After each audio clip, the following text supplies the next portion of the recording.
Health IQ Podcast, The Power of the Pen, Simple Steps to Mental Wellness.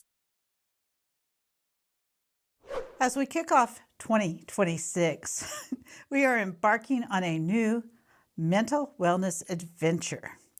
Hello, I am Brenda Bishop, your host for Health IQ Podcast, and joining me at the table are Joyce Runyan and Rachelle Moon, and our crew today is Bobby Hockaday, assisted by us. We are all contractors with the Quay County Health Council, and we want to talk to you about some of the things that we're getting ready to start, or one of the things, I guess we should say. We're going to narrow it down. And so the Quay County Health Council is expanding our mental health programming this year with a self-care focus. And we're learning to take time for ourselves and hoping that we can share what we've learned with others, and we'll see improvement in all kinds of aspects of our health. So our first topic is all about journaling. And I've always found it a little intimidating, so not something I've tried. Have you all tried journaling? Yeah, I think there have probably been seasons in my life where I was better at it than other times, but it was definitely beneficial. Yeah, I've tried it too, and sometimes I get started and I think I'm going to really get into this, and then I let it kind of dwindle, and so I'm hoping I can learn a few things about how to keep going, maybe not in a perfect way, but in a consistent realistic way. Where I can continue to journal and not just give up on myself. How we can fit it into our lives. Right. So I can remember that years ago we had, I think it was a friend of Rachelle's, do a video for us about journaling. Oh, yeah. Mm-hmm. And how it helped her pass some really rough times in her life. But I didn't try it. Said I don't have rough times. I may have rough times. But journaling is not where you headed with that. But it doesn't take much to journal. No. It's not expensive. All you need is a piece of paper Writing, yep, and something a to pen. write on. And so I think where I get sort of tied is like, I'm not a good writer, and I can never think of what to start or what to say or all those things. So what are some tips we might have for how to even get started? So what you're talking about are journal prompts, and you can actually find those online. I think sometimes in the past I've used a scripture that I was either reading or in my reading for that day, and then that really just kind of resonated with me, and so I would talk about that as I was writing. I think as a Christian, for me, the Bible tells us to take every thought captive. So that means that everything that floats through my mind is probably not something I really want to cling to hold on, to ruminate. Or to put on Facebook. Yeah. Allowed to say Facebook. Yeah. So there's just some things, and I think a lot of people, now that you bring Facebook up, actually use that kind of like a journaling expression, and it's maybe not the best place always for all your information. And we used to see that a lot in November, where people would try to do 25 days of gratitude, or 24 days, or whatever it was. Yeah. And gratitude might be a way to start. Yeah, that'd be a great way to start a journal. What am I thankful for today? And like I said, with those journal prompts, you can find a lot of them online. Just write that at the top of your page and see what happens. I think most of our kids had that in English class, where it was like, what's a family story? Or, what do you know about your mom? Or just things to get you going. And I think a lot of times, sometimes we worry about, well, what if I misspell a word? What if my sentence structure isn't right? And really, this is just for you. Don't use capital letters. Don't use punctuation. Yeah. This is just a way to express what's going on inside of you. And by getting that out, that can relieve a lot of stress. So it can help you in lots of different ways. And you don't want to make it a stressful experiment to say, I'm going to try journaling and I have to hand this in to somebody, because it's for you. I think that's the thing, is that we're so used to presenting. And so that It's like a performance, right. rather than This is just for us. We're the only ones going to go back and read it. If we don't like it, we could burn it. Definitely. You I can think- rip the page out. Now, I want to make one edit to this. I was talking with a friend of mine today, and she shared with me, because I mentioned we were going to do a podcast on journaling, and she shared with me that she's been journaling now for quite a while, and she journals to her kids. And her kids are they're all pretty well grown. I mean, some of them are, middle school. But she's been trying really hard, not always every single day, but most every day, to write something to each one of her one of her children. Not all of them on the same day, but one on a day. And she said she'll sometimes write a song down, song lyrics that she feels like would be helpful to them, or she writes a story she remembers that comes to her mind about their childhood, or she writes something she's thankful for about them, or a prayer for them. And I thought, wow. And so she's going to save it for them. She's not going to give it to them yet. Yeah. But she's going to save it for the future. So that would be quite a valuable gift. I know. I thought, wow. You know, that might inspire me to journal a little more frequently, Yeah. because I would have a little bit of reason. If I was to do that, I would have a separate book for each of She my does. kids. She has a book Okay. for each. I was each thinking kid. she's putting this in her journal because No, it's- there's stuff I yeah, may not they- want anybody else to read in my journal. She has a separate book for each child that she writes for that child only in that journal. That really would So- be a tremendous gift Yeah. for them to have. So I thought, wow, that could be a good motivator Right. for some people. Yeah, But you're right. definitely. It's mostly for you. And I think that if it were going to be for your child later on as a gift, they wouldn't care if you spelled words correctly or They're gonna know. anything else. It would be very endearing, actually. They're gonna say, "Oh, look, here's Mom with her crazy spelling for." Right. Yeah. And her sentence structure is terrible. Yeah. I Or know. for me, I capitalized the wrong words. Capitalize them all. So you mentioned stress reliefs, but you didn't really say how that relieves our stress. So, when we are having a problem, especially a problem, we tend to think about it. Ruminate. And we think about it. And then we bring it back up and we think about it some more. And it just becomes, it's like a touchstone in a bad way. And so those things, you're not getting them out of your mind. You're focusing on it. I think about the cow regurgitating the cud and chewing on it some Right. more. And I really don't think we were made to chew on a cud. Just keep thinking and thinking. Yes. Yeah, and especially on things that are stressing you out, because it's just going to continue to stress you out. Right. And so you've got to release those things. Writing them down is a great way to do that. Better than yelling at your partner. Yeah, Probably. better received. Well, you write them down, and so you're actually getting them out, and then instead of keeping them bottled till you They burst. just explode over something that's little that nobody in their right mind would do. Yeah.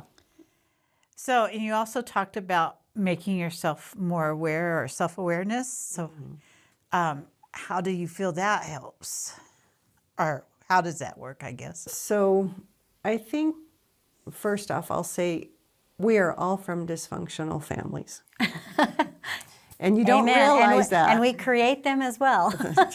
Unfortunately. Yeah. And you don't realize that until you're older, that this is what the situation is. And so you go about your life thinking this is how things should work. And at some point you'll have that epiphany that maybe not all families are like this, or maybe this isn't how a typical response is. And so as you look at those things, you can kind of, what makes that response in me? Why do I react this way instead of another way? And how can I then change those things and better myself, not just for myself, but for my family and for my kids and how I interact with them? Because we don't want those things to continue and be this cyclical thing that goes throughout my children's children and their children's children, because it's something that I didn't deal with properly or in the best way. And so it just gives you that self-reflection about what does this really mean, let me dig down in here a little bit and think about it a little bit more. Yeah, I think as you're writing, and then you look back and reflect, and when I've journaled, you can kind of see the common thread often, and it helps you to reflect and consider what might be the root cause of that, or how you could deal with Or it the differently. cause at the moment. I mean, Yeah, right. Sometimes, we might be going through a really tough struggle for Right. a long period, but we have been in that struggle for so long Right. that we don't really Well, realize that's what and we're you do in. it, and you lose sight too when you've been in a situation for a long time, because it has been a long time. It's been continual. It doesn't seem like anything's changing, and so and even during that process, there has been change, and there probably has been improvement. And so be able to go back and look at that and say, I'm not where I was. I'm not where I want to be. I can get to a better place than I am now. But you do see progression, and that is hopeful. And that, encouraging, Yeah. for sure. And all those things pulled together, that stress reduction and enhancing the self-awareness and getting our feelings on paper and all that overall improves our mental health. Yeah, and for how we sure. interact with others. Right. Like you said. So that's true, how we interact with others. That's right. Play well. Play well with others. So I did look up some information, Of course. because that's just me. And so one of the things that I thought was interesting, as it says, journaling helps us improve our memory and our comprehension. So, reading can also help you improve your language skills and your comprehension, but journaling can as well, and that helps our memory. I like that it's a memory builder too. And especially the older I get, the more it's like fuzzy. So, Well, and things that you think, oh, I've always remembered that. That thing, yeah. That thing, and Right. then someone asks you, and you're like, I don't know. Let I me used think to about know that, I used to know that. Yeah. I used to know what happened in our family history here. yeah. And I think that's what's really special about your friend doing those memories for her children, because those can kind of get blurred, like which child was that and when was this? And so it's really... Well, I especially appreciate the times I've written down things my kids said that were really funny. To look back on that, that brings a lot of joy. Well, and that could be a great journaling thing too. Right. Yeah. Some things that positive things people told you, or Positive experiences, yeah. It doesn't have to all be negative. I don't want to... Yeah. I think it should be just a plethora of all your feelings, your joys, your... It's just something for that day, either something to get you started to embrace the day, or you can do it at the end of the day and just kind of decompress about this is what happened during my day. And I think it's always good to find some positive things, even in a bad day, just because it helps to let you know, well, maybe today wasn't the best, but this was still okay. So we were talking at one of our committee meetings about journaling, and after the meeting, there was just another person and I sitting there, and I said, sometimes these prompts seem like really, really intimidating and hard to me, because it's like, list 10 great things about yourself. And I'm like, that's really hard. That's a lot. And I think people would just not want to do that. And she says, that's where you get into the really good self-reflection, because it's easy to come up with the first 2 or 3, but then you have to really think hard to get to the others. That is true. And I think it's hard for us to compliment ourselves too. It's easy just to say, I'm okay at this. And it's not even like I'm good at this. It's like, yeah, I can do that and this and another thing. But, there's more to you as a person than skills. So the other thing I looked up is it boosts creativity. Oh, yeah, I believe that. Well, you could use some people may want to draw when they journal, doodle, or even draw if they have that beautiful skill, or paint something, or stick figures. Put stickers. I don't know. I'm the stick figure person. It's really kind of open-ended for creativity. you know, both in thought and in word, or like I was mentioning about poems, or Right. maybe you're going to write lyrics to a song. I don't know. Maybe you start a journal and you think, hey, I'm doing so good at this, I could write a book. You might. Yeah. And you There's write a some book. people that should write books that have had really interesting lives. Well, maybe not even that. Just, I could write a fiction book, not just because I can write. I didn't know I could write, And the other thing I said is it can help us set goals. And then, as you mentioned, that we could see our past achievements. That sometimes we don't Yes. realize that we've actually achieved stuff or made steps towards our goal. So that's another good thing about journals. So that could be your first goal. I'm going to write once a week or twice a week, or Right. make it doable. It has to be doable. Right. Yeah, because if it's too hard, you can't do that. Well, and it has to fit into our lives. And Well, and you can't, I don't think there's anything you can really do with perfection. Yeah. So, you just have to keep going whenever you miss the times you're busier. And that's where I know I have failed, and I need to work on picking that back up, doing it even though I missed a month or whatever. Yeah. Just say, okay, I'm going to start back. And I think the other thing is it doesn't necessarily have to be like the whole page that you fill out. It can be just a brief check-in. You don't have to. well, that's a good point. Just Yeah. a little paragraph. Yeah, it doesn't have to be lengthy. Like, oh, I've got this 8 by paper I need to fill up. Do And you think I don't that know. this, a lot of what people used to do letter writing, they would write each other little letters about, this is the weather today, Yeah, and just what something, happened. something, and this is what happened today. Do you think that's really kind of what that was, in a sense, it was like a form of journaling, and then they would just send it to each other? Could be. So, Because we certainly don't write letters anymore. so I don't know. No. I was just thinking you could even It's write. very rare if to you, get a if you're letter. really stuck, you could even just say, it's really cloudy today, and Yeah. the weather's cold, or whatever. I'm freezing. But, or I enjoyed whatever happened today, or Or I had a really good sandwich. Yeah. sort of back to those diary stages from when we were kids, right? Right. Just make it as simple as possible so that you don't feel overwhelmed. But the prompts are good, and Oh, yeah, there for are sure. some prompts out there, and we are going to provide some prompts. We are.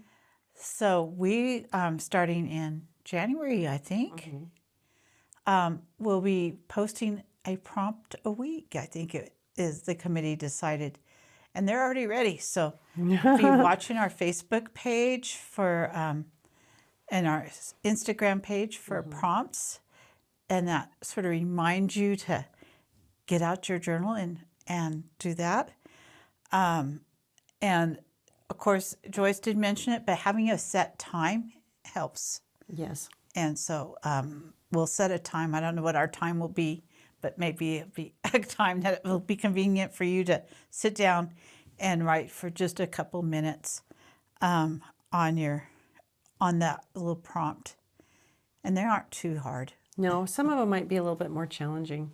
And you could have like the day, your page for the day, have your prompt. You could start and say, well, today this is my prompt and I'm going to see, what happens. And then maybe you could even check back in at the end of the day and just say, oh, this is what transpired through my day. And so it doesn't even have to be like just even one set time. I can only do this at 7:30 in the morning. And if I miss that, it's over. Be gracious to yourself.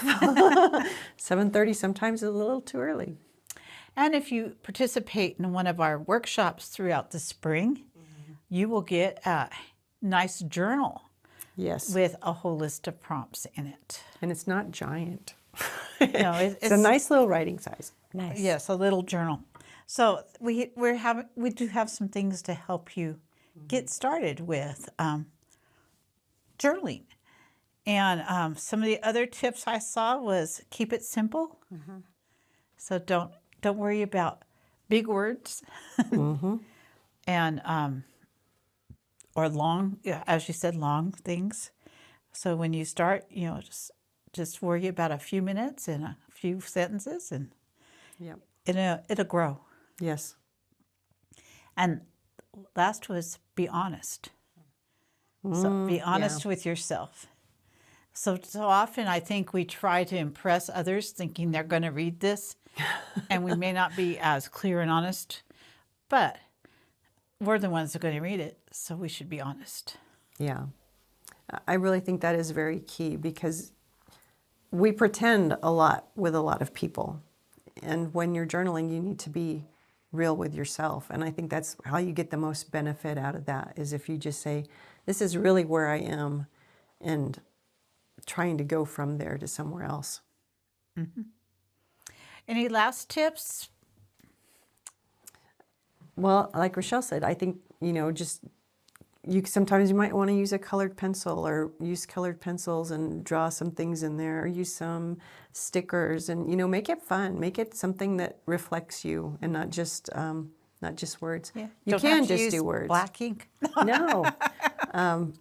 I went on a walk to Emmaus a long, long time ago, and one of my letters, it was just printed out, but then she had colored it like a rainbow with crayons, and I was just like, oh, and so those are just special things that you can do. And even the act of coloring, that can be a stress reliever too. And so you can implement a lot of things with journaling to help reduce stress, to help alleviate mental stress, and make your life a little better.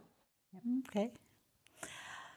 So we challenge you to get a piece of paper and a pen and start a journal during this new year, and see if it can do anything for you and make you feel better about things that are going on in your life. And be sure you can come to one of our workshops. Follow us on Facebook, Instagram at Quay County Health, or check out our website and the calendar on there, and you'll see where all of our workshops are going to be. And be sure to come back next time, as we will have another great episode for you. Health IQ Podcast.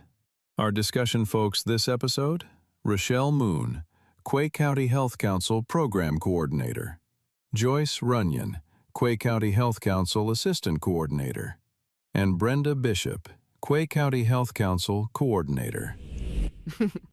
And that brings us to the end of another episode of Health IQ. We had a great time putting this together for you. Absolutely. We couldn't do it without the whole team. A big thank you to our director, Robert F. Hockaday. And to our producers, the team behind the curtain. That would be Robert F. Hockaday and Joyce Runyan. They're also the ones who handle all the technical stuff, like the video and audio. Again, that's Robert F. Hockaday and Joyce Runyan. And for all you camera enthusiasts out there, the camera operator for this episode was Robert F. Hockaday, with Joyce Runyan as our second assistant camera. And finally, a huge shout out to our amazing editors, Robert F. Hockaday and Joyce Runyan. They're the ones who make us sound good. And of course, we can't forget the music. Special thanks to David Morris for providing the credit music. That's it for this week. Thanks for tuning in to Health IQ. We'll see you on the next episode. Funding for this podcast is provided by New Mexico Legislative Appropriation from Representative Jack Chatfield. Brought to you by Quay County Health Council. Follow us on YouTube, Facebook, and Instagram at Quay County Health. If you have content ideas, reach out to us at healthiqpodcast@gmail.com. This podcast was created solely for educational and entertainment purposes. It is not intended as a substitute for advice from a healthcare or mental health professional.